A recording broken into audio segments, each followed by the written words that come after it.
and one of the older brother's Halloween costumes and decided to walk the neighborhood ringing doorbells trick-or-treating in August.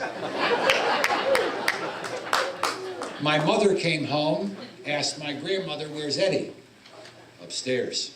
"Something's wrong, it's too quiet." My mother came into the bedroom, saw me on the bed, and it was candy bars and cookies and brownies from one end to the other, and she couldn't understand it, and I was scared. I mean, my mother was as big as my mother was as big as me, when I was as small as the kids over there. And when she asked me, "How did you do this?" I said, "I went trick-or-treating." She said, "You went trick-or-treating?" I said, "Yeah, it was kind of difficult in the beginning, but it got easy." There was a woman next door named Mrs. Shappa. I rang, first door, rang the doorbell, trick-or-treat. It's 2 o'clock in the afternoon.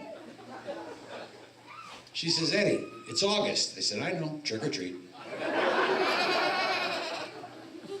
I quit high school because I didn't make the football team. I joined a different team. I joined the Marine Corps in August of 1966 at 17 years old. I went to Parris Island, South Carolina. That's my alma mater.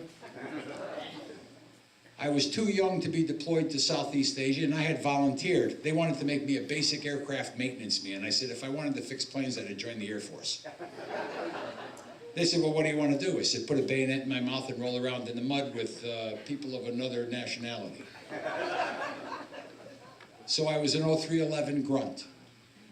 And I was a problem child to the drill instructor, and I was a problem child in the 2nd Marine Division.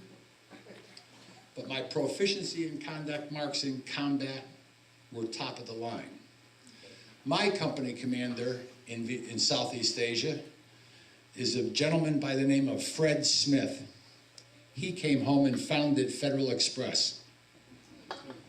Now, the best employer I ever had, and when I went down to Memphis, Tennessee to have lunch with him in, I think, 97, he said, "Are you looking for a job?" I said, "Worked for you once, you almost got me killed."